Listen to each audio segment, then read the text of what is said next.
ॐ श्रीरामचन्द्राय नमः। श्रीसीतापते नमः। श्रीहनुमन्ते नमः। इस वीडियो में श्री आर्ष आर्ष रामायण के सुंदर कांड का 16वें अध्याय का अध्ययन करते हैं। और इस अध्याय में हनुमान जी का मन ही मन सीता जी के शील और सौंदर्य की सराहना करते हुए उन्हें कष्ट में पड़ी देख स्वयं भी उनके लिए शोक करने का वर्णन है। और इस सर्ग का प्रथम श्लोक इस प्रकार है कि प्रशयस्यतु प्रशस्तवाम सीतां तां हरिपुङ्गवः गुणाभिरामं रामं च पुनश्चिंतापरो अभवत्। अर्थात परम प्रशंसिया सीता और गुणाभिराम श्री राम की प्रशंसा करके वानर श्रेष्ठ हनुमान जी फिर विचार करने लगे कि लगभग 2 घड़ी तक कुछ सोच विचार करने पर उनके नेत्रों में भर आए। वे तेजस्वी हनुमान सीता के विषय में इस प्रकार विलाप करने लगे। अहो, जिन्होंने गुरुजनों से शिक्षा पाई है, उन लक्ष्मण के बड़े भाई श्री राम की प्रियतमा पत्नी सीता भी यदि इस प्रकार दुख से आतुर हो रही है, तो यह कहना पड़ता है कि काल का उल्लंघन करना सभी के लिए अत्यंत कठिन है। जैसे वर्षा ऋतु आने पर भी देवी गंगा अधिक क्षुब्ध नहीं होती है, उसी प्रकार श्री राम तथा बुद्धिमान लक्ष्मण लक्ष्मण के अमोघ पराक्रम का निश्चित ज्ञान रखने वाली देवी सीता भी शोक से अधिक विचलित नहीं हो रही हैं। और सीता के शील, स्वभाव, अवस्था और वर्ताव श्री राम के ही समान हैं। उनका कुल भी उन्हीं के तुल्य महान है।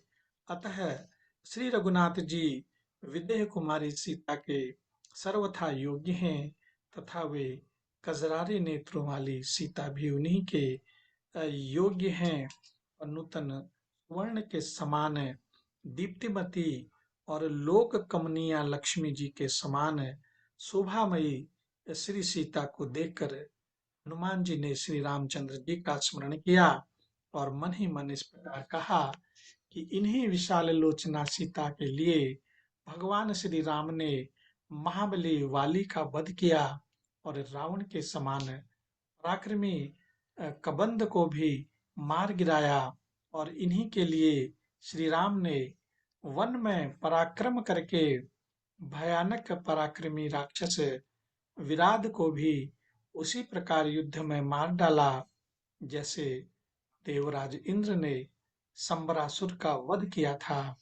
और इन्हीं के कारण आत्मज्ञानी श्री रामचंद्र जी ने जनस्थान में अपने अग्निशिखा के सदृश तेजस्वी वाणों द्वारा भयानक कर्म करने वाले 14,000 राक्षसों को काल के गाल में भेज दिया और युद्ध में खर, त्रिशरा तथा महातेजस्वी दूषण को भी मार गिराया।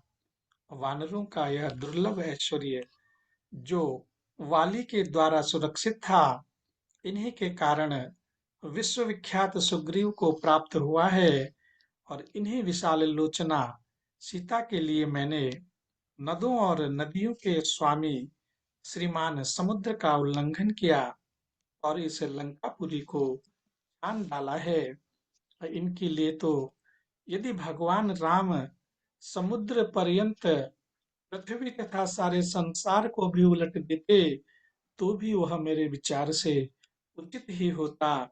और एक ओर तीनों लोकों का राज्य और दूसरी ओर जनक कुमारी सीता को रखकर तुलना की जाए तो त्रिलोकी का सारा राज्य सीता की एक कला के बराबर भी नहीं हो सकता।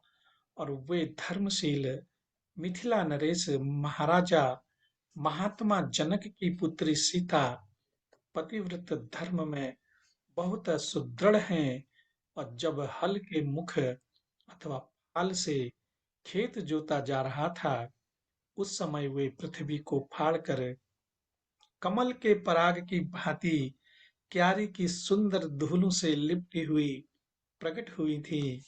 और जो परम पराक्रमी श्रेष्ठ शील स्वभाव वाले और युद्ध से कभी पीछे न हटने वाले थे, उन्हीं महाराज दशरथ के ये यशस्विनी श्रेष्ठ ज्येष्ठ पुत्र वधू हैं। और धर्मज्ञ, कृतज्ञ एवं आत्मज्ञानी भगवान श्री राम की ये प्यारी पत्नी सीता इस समय राक्षसों के वश में पड़ गई हैं, और ये केवल पति प्रेम के कारण सारे भोगों को लात मारकर विपत्तियों का कुछ भी विचार न करके श्री रघुनाथ जी के साथ निर्जन वन में चली आई हैं। यहाँ आकर फल मूलों से ही संतुष्ट रहती हैं, पतिदेव की सेवा में लगी रहती हैं, और वन में भी पतिदेव की सेवा में लगी रहीं, और वन में भी उसी प्रकार परम प्रसन्न रहती हैं, जैसे राजमहलों में रहा करती थी। और वे ही ये सुवर्ण के समान सुंदर अंग वाली और सदा मुस्कुराकर बात करने वाली सुंदरी सीता, जो अनर्थ भोगने के योग्य नहीं थी, इस यातना को सहन करती हैं। यद्यपि रावण ने इन्हें बहुत कष्ट दिए हैं, तो भी ये अपने शील, सदाचार और सतीत्व से संपन्न हैं, उसके वशीभूत नहीं हो सकी हैं। अतएव जैसे प्यासा मनुष्य पौंसले पर जाना चाहता है, उसी प्रकार श्री रघुनाथ जी इन्हें देखना चाहते हैं।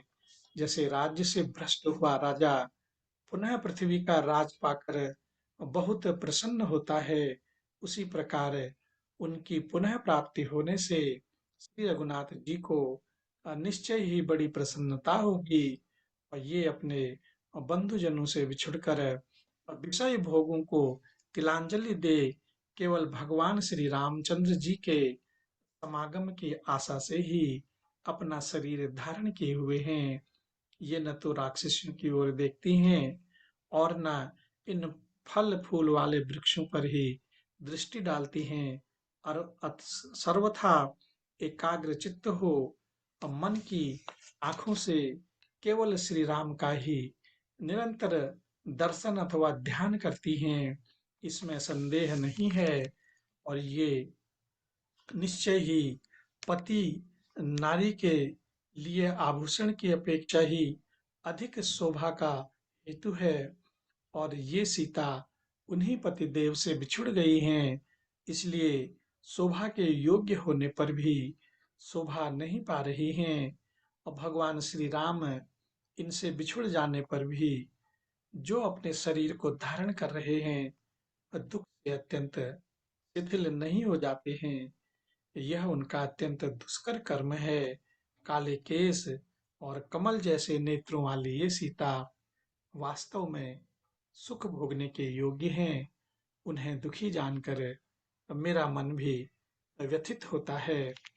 और अहो, जो पृथ्वी के समान क्षमाशील और प्रफुल्ल कमल के समान नेत्रों वाली हैं, तथा श्री राम और लक्ष्मण ने जिनकी सदा रक्षा की है, वे ही सीता आज इस वृक्ष के नीचे बैठी हैं, और ये विकराल नेत्रों वाली राक्षसियां इनकी रखवाली करती हैं। और हिम की मारी हुई कमलिनी के समान इनकी शोभा नष्ट हो गई है। दुख पर दुख उठाने के कारण इन्हें अत्यंत पीड़ा हो रही है, तथा अपने सहचर से बिछड़ी हुई चकवी के समान पति वियोग का कष्ट सहती हुई ये जनक किशोरी सीता बड़ी दयनीय दशा को पहुंच गई हैं।